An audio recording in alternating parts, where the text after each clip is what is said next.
1796년 5월 15일 나폴레옹은 이탈리아로 원정을 떠난 지 한 달여 만에 이탈리아에 주둔해 있던 오스트리아군을 물리치고 롬바르디아 주도인 밀라노에 무혈 입성하였다.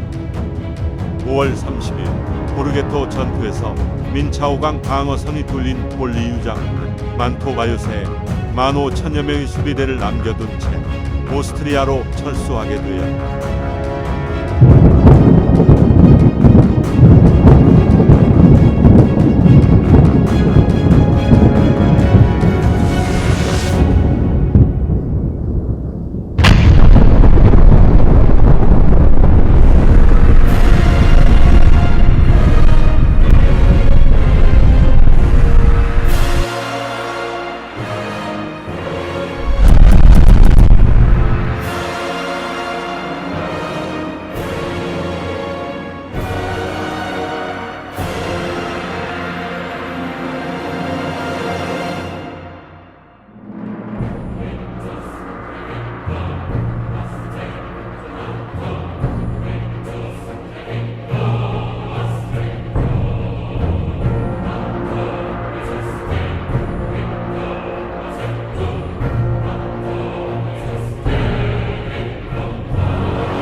(1796년 7월 4일) 오스트리아군의 볼리유 장군 후임으로 이탈리아 방면군 사령관에 임명된 브룸저 장군이 루버레토에 도착하였다. 72세의 역전노장 브룸저 장군은 오스트리아 황제로부터 만토바 요새를 포위하고 있는 프랑스군을 물리치고 롬바르디아를 탈환하라는 명령을 받았습니다. 브룸저 장군은 라인군과 티롤에서 병력을 충원받아 루버레토에 집결시키고 전투 준비를 하는 데 시간이 걸려 7월 말이 되어서야 롬바르디아를 향해 진군을 시작할 수 있었습니다. 루버레토에서 만토바까지는 약 94km 정도밖에 되지 않는 짧은 거리지만 산악지대를 통과해야 해 한꺼번에 대규모 병력을 이동시키는 데는 어려움이 있었습니다. 그래서 오스트리아군은 이탈리아 북부 산악지대를 내려오면서 신속하게 병력을 이동시키기 위해 부대를 3개의 대열로 나누어 진군하고 남쪽으로 내려가면 다시 한 곳에서 집결하기로 하였습니다.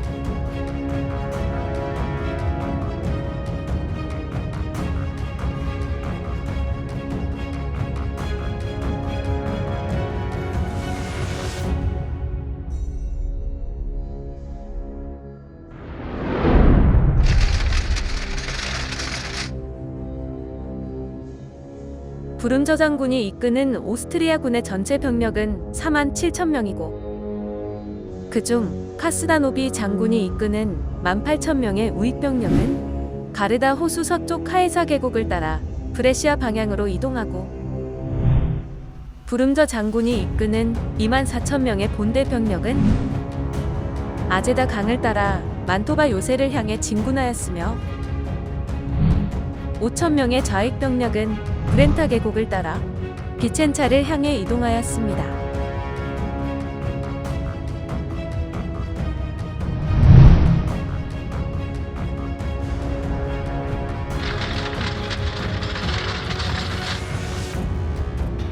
이에 맞서는 프랑스군의 병력은 4만 명으로 오스트리아군보다 7,000명이나 더 적었다.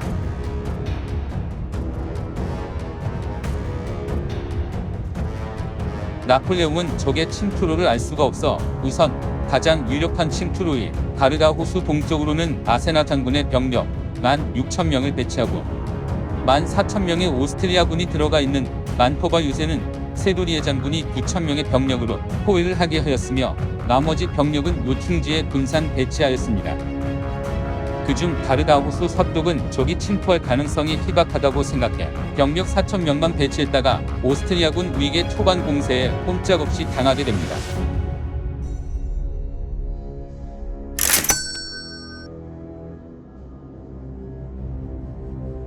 (7월 28일) 오스트리아군은 로버레토를 출발해 만토바를 향해 진격을 시작했습니다.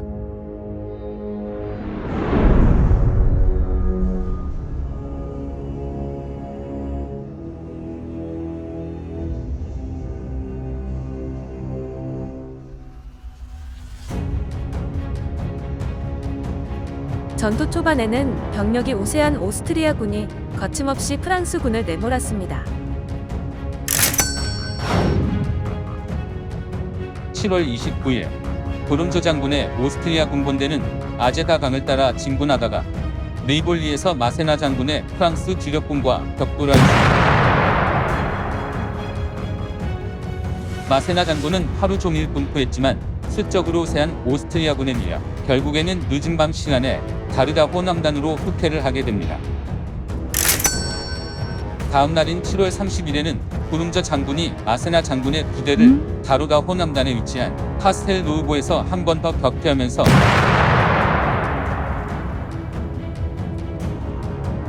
프랑스군의 방어선이 뚫리게 됩니다.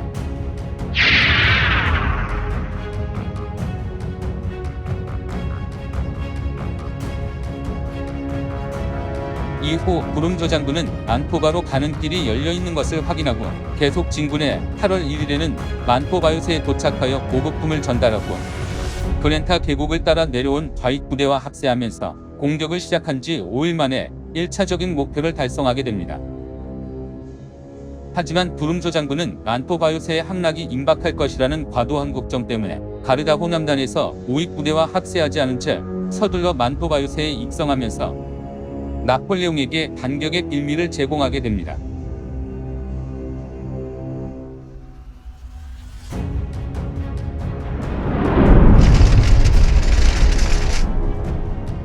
가르다 호수 서쪽에서도 카스다노비 장군의 오스트리아군 우익이 우세한 병력으로 프랑스군의 연승을 이어갑니다.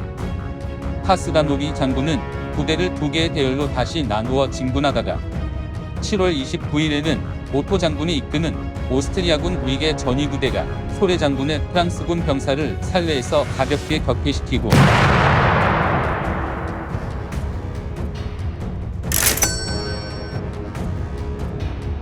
다음 날은 남쪽으로 더 내려가 로나코 서쪽 산 마르코에 도착하였고 그 다음 날인 7월 31일에는 로나코의 주변에 있는 프랑스 병사들을 격퇴하고 로나코를 점령하게 됩니다.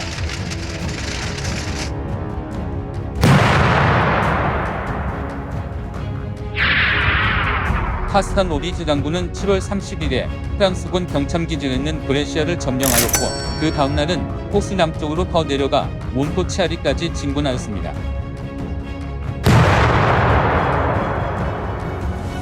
하지만 카스다노비 장군은 자기의 전위부대가 로나토에서 프랑스군에게 역습을 당했다는 소식을 듣고 진격을 멈추고 아침에 출발한 산마르코로 다시 후퇴하게 됩니다.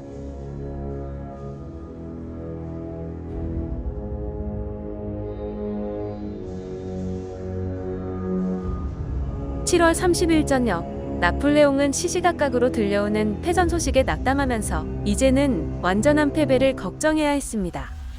하지만 나폴레옹은 전쟁평의회 의원들의 철수 권유에도 불구하고 이내 과감한 승부수를 띄우게 됩니다. 나폴레옹은 이번에도 그의 주특기인 중앙포진 전술로 브룸저 장군의 오스트리아군을 공략하기로 하였습니다. 이 전술의 핵심은 적진영 한가운데로 파고들어가 적을 2개의 소집단으로 나누어지게 하여 각각의 상대에 대해 수적인 우위를 점하는 데 있습니다. 특별한 전투 장비 없이 군사들이 직접 몸을 부대끼며 싸움을 해야 했던 당시의 전투 상황에서 병력의 우위는 전쟁의 성패를 좌우하는 가장 큰 요인이었습니다. 나폴레옹의 전술은 이렇습니다. 브룸저 장군과 카스다노비 장군 사이로 프랑스군의 병력을 집중시켜 중앙포진을 완성시킨 다음 병력이 상대적으로 약한 카스다노비 장군의 부대를 먼저 상대하는 것입니다.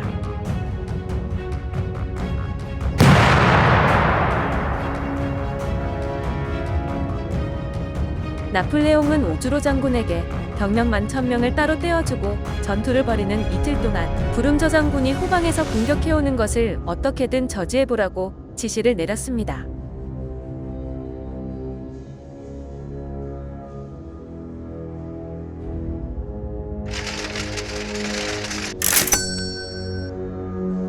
(7월 30일) 저녁 나폴레옹은 프랑스군 전체 사단에게 가르다오 남단으로 집결하라는 명령을 내리게 됩니다. 여기에는 만토바 요새를 포위하고 있던 셀루리에 장군의 병력 9,000명도 포위를 풀고 작전에 참여하도록 하였습니다. 7월 31일에는 프랑스 본대가 로나토를 향해 서진하였고 사방에 흩어진 프랑스군 병력이 가르다오수 남단으로 집결하기 시작했습니다.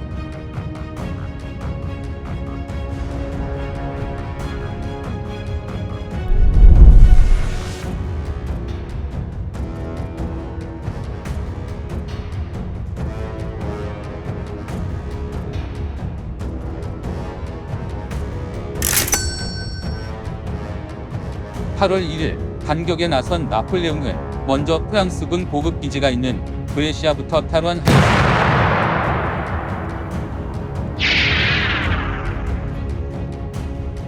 같은 날 오스트리아군의 카스다노비 장군은 프랑스군의 반격이 시작되자 흩어져 있던 병력을 가바르도로 집결시켰습니다.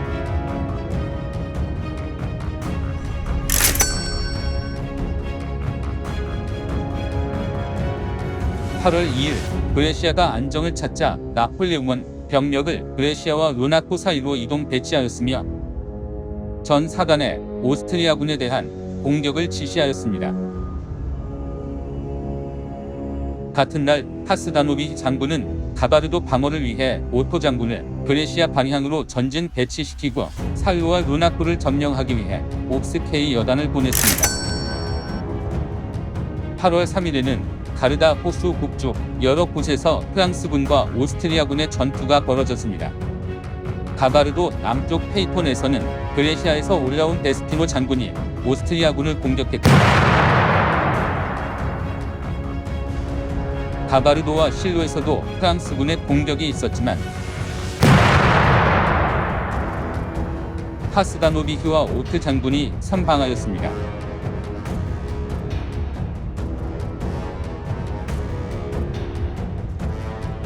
하지만 루나코를 점령하기 위해 나섰던 옥스케이 장군이 프랑스군의 협공을 받아 데센자누에서 항복하게 되면서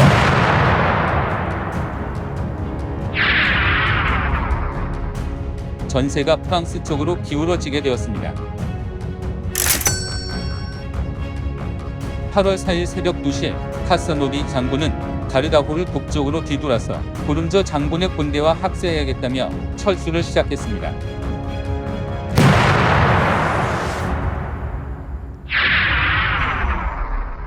후퇴하는 과정에서 프랑스군이 오스트리아군의 후방을 공격해 카스다노비 장군의 병력에 큰 피해를 입혔습니다.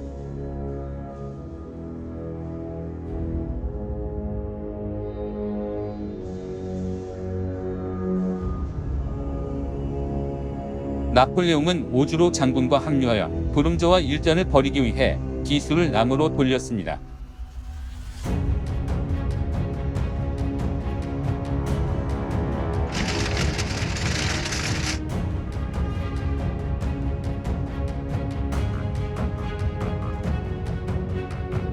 (8월 3일) 새벽 나폴레옹이 카스다노비 장군을 상대하고 있을 때 부름저 장군은 나폴레옹을 추격하기 위해 만토바를 출발해 북진하기 시작했습니다.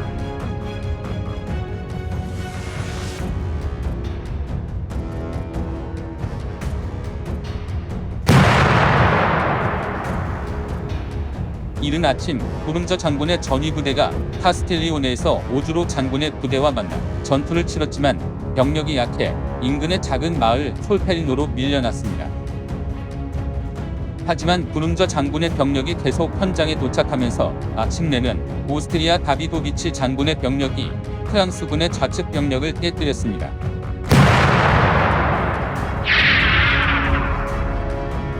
그럼에도 불구하고 오주로 장군이 투패하지 않고 필사적으로 전투에 임하자 부름저 장군은 당황하기 시작했습니다. 이에 부름저 장군은 오주로의 후방에 강력한 프랑스군 본대 병력이 대기하고 있을 것이라고 추정하고 서둘러 진격을 하기보다 뒤로 물러서서 방어진지를 구축하면서 8월 4일 하루 시간을 허비하였습니다.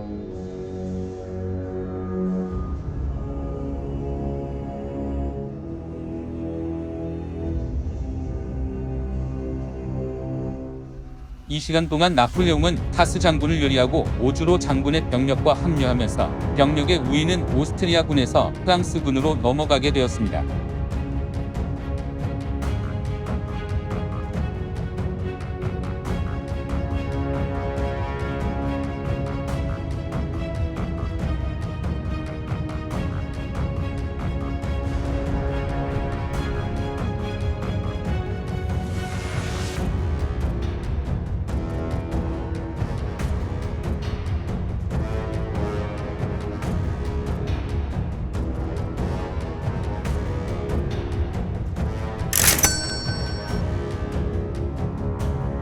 (8월 5일) 아침 나폴레옹의 프랑스군과 부름저 장군의 오스트리아군이 카스텔리온의 들판에서 서로를 마주보고 전투를 준비하고 있었습니다.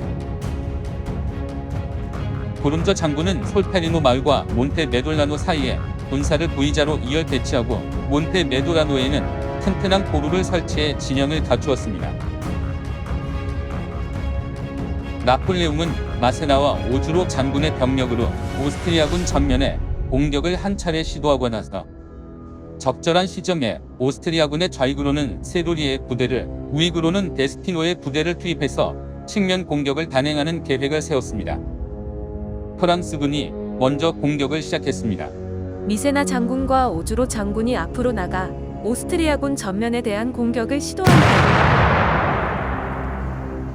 적군이 앞으로 나오도록 하기 위해 후방으로 퇴각을 하였습니다.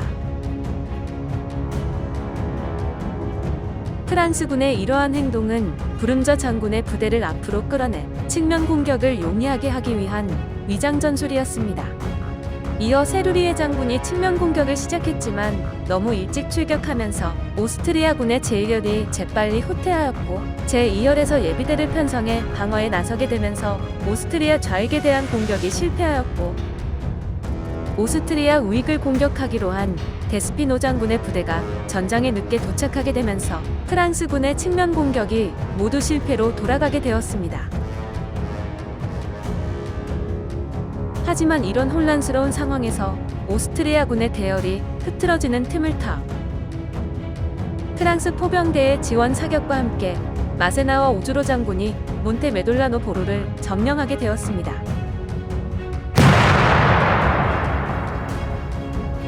또 뒤늦게 전투에 참여한 데스피노 부대가 오스트리아군의 우익을 공격해 솔페리노 마을을 함락시키자 부름저 장군은 전세가 프랑스군으로 완전히 넘어갔다고 판단하여 오스트리아로 들어가는 후방이 차단되기 전에 서둘러 티로를 향해 퇴각을 시작하였습니다.